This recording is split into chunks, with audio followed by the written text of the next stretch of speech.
Bonjour et bienvenue à cette dernière partie concernant le projet de création de jeux de société. Donc, dans cette vidéo, on va finaliser le projet en tant que tel et on va montrer surtout la création des pièces. Donc, dans mon cas, c'est des jetons et plutôt des pions et des dés. Et ça va se faire à la pâte blanche, qui est une sorte d'argile précise. Et je vais aussi vous montrer comment on peut utiliser les broches à armature afin de solidifier des pièces plus complexes. Je vais aussi appliquer l'acrylique sur ces pièces. Je vais créer aussi le carton de règles de jeu. Et finalement, on va pouvoir un peu s'amuser avec le tout. Donc voilà, c'est ce qu'on va voir dans cette vidéo. Donc la dernière d'une série de 3 pour expliquer comment réaliser un jeu de société. Donc, comme je vous disais, on va utiliser de l'argile qui sèche très rapidement à l'air libre.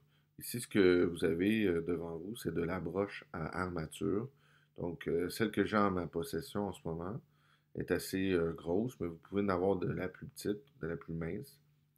Malgré son apparence, c'est quelque chose qui se brise quand même assez bien, qui se manipule, dis-je, assez bien.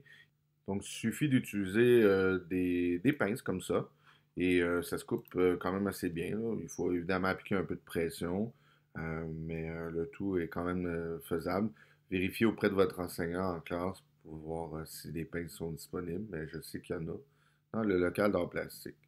Et comme je vous disais, ça se manipule quand même assez bien malgré la grosseur euh, du rayon.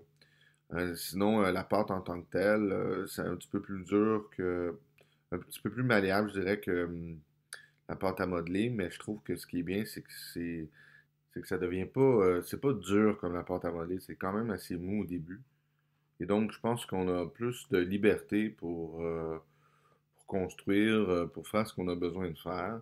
Donc, dans ce cas-ci, ce que je vais faire, c'est que je vais faire un pion en forme de fusée, de vaisseau spatial. Et donc, initialement, je construis une base et j'applique la pâte autour de mon armature. Et donc, j'utilise mes doigts pour bien l'appliquer. C'est certain que personnellement, ça, c'est la première fois que j'utilisais ce type d'argile, ce type de pâte. C'est intéressant, mais c'est sûr que je ne suis pas un expert. C'est pas grave parce que c'est quand même très très fun, très amusant comme expérience, puisque ça nous permet vraiment de faire quand même ce qu'on veut, ce qu'on s'imagine. C'est sûr que c'est pas parfait. Il y a moyen quand même de travailler. Moi, j'aurais pu peut-être le travailler davantage, mais j'avais une question de temps aussi pour pouvoir vous montrer précisément ce que je voulais faire. Au lieu de le faire absolument parfaitement, j'ai décidé de le faire tout simplement de façon pratique afin de démontrer réellement comment on utilise ces outils. Donc voilà, je suis en train de construire mon petit vaisseau. Donc, comme je disais, je ne suis pas un expert, mais je réussis quand même à faire ce que j'avais imaginé, là, donc une espèce de fusée avec sa base pour que le pion puisse tenir. Et c'est ce qui est important dans le fond, c'est de faire le plus proche possible de ce que vous avez imaginé. Ça, ce qui est aussi bien, c'est que ça sèche quand même assez rapidement. Évidemment, quand je dis rapidement, je parle pas de quelques minutes. Dans mon cas, ça va sécher pour à peu près 2 jours de temps. Donc, entre quelques jours scolaires, là, il n'y a pas trop de problème. On peut à ce moment-là aussi faire d'autres parties du projet ou faire d'autres pions en attendant. Puis le cours d'après, sans doute, là, à moins que vous ayez des cours collés dans une journée ou 2 jours de suite, ben, ça va être séché. Il suffit de se trouver un espace pour que ça puisse sécher, pour qu'on puisse appliquer par la suite l'acrylique. Donc voilà, j'ai fait mes 2 pièces. Donc ici la première fusée, un peu plus grosse. Là aussi avec une base. Et donc on voit ici. Et la deuxième fusée, un petit peu plus petite, c'est la première que j'ai fait. Moi, j'aime mieux celle-là personnellement, mais les deux sont quand même ce que je m'avais pas mal imaginé quand j'avais fait mes brouillons. Et pour ce qui est de l'acrylique, ah oui, j'ai fait évidemment mon dé. Ça a été plaisant à faire. Donc, c'était pas tellement compliqué, là. Il suffisait de bien taper la pâte pour que ça fasse des côtés plus carrés, là, si on veut, plus droits. C'est pas grave, c'est pas parfait, parfait non plus. Et ce que j'ai fait, c'est que j'ai utilisé le bout d'un pinceau euh, pour faire les trous du dé. Vous allez voir ce que je vais faire par la suite. Pour ce qui est de l'acrylique, ben, comme dans mon concept de jeu, j'ai une fusée qui est chinoise, une fusée qui est américaine. J'ai décidé tout simplement d'en faire une qui va être rouge pour celle de la Chine et une autre fusée, un autre vaisseau spatial bleu pour celle des Américains. Il faut juste faire attention, par exemple, quand on applique l'acrylique, moi j'ai fait un petit bris, c'est des choses qui arrivent. Pour faire le dé, moi ce que j'ai fait, j'ai pris un Sharpie, puis je suis allé appliquer du noir dans les trous. Donc il faut quand même y aller de façon minutieuse, là, parce que ce qu'on veut pas, c'est appliquer du noir sur ailleurs que dans les trous du dé. Parce que si on fait ça, ça va pas faire aussi beau, ça sera pas aussi efficace. Donc voilà, j'ai fini mon acrylique et j'ai aussi fini mon dé. Donc ça ressemble vraiment à un dé conventionnel. Et ce qui est bien aussi, c'est qu'une fois c'est sèche, quand même solide, fait que le dé, il n'y a pas de problème, je peux le lancer. Et j'ai fait un mélange de bleu et de rouge pour faire une espèce de mauve foncé. Et ça, je l'ai appliqué sur mon acrylique. Donc l'acrylique prend à peu près 30 minutes à sécher, 1 heure tout au plus selon les couches.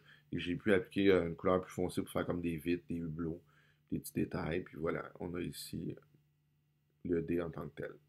Ce qui reste à faire, c'est les règles de jeu. Donc, moi, ce que j'ai fait et ce que je vous suggère de faire, c'est vraiment d'y aller dans Word et de l'écrire là. Je pense que Word, c'est quand même la façon la plus facile d'écrire un texte.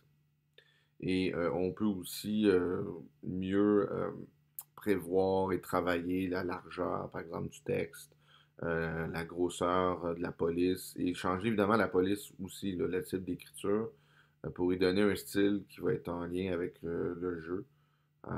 Et ça vous permet aussi d'avoir un texte que vous pouvez facilement corriger les fautes d'orthographe et les éviter, parce qu'évidemment, si on parle de création de règles de jeu, c'est quand même intéressant d'avoir, on s'entend, là, d'avoir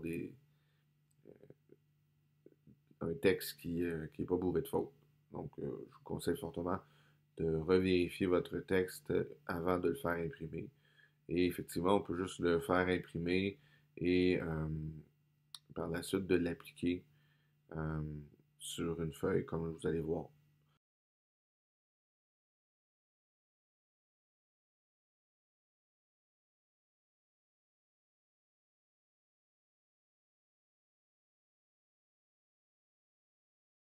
Donc, moi, je l'ai fait imprimer. Utilisation ici de ruban adhésif, tout simplement. Et donc, on l'applique et on fait notre carton de règles.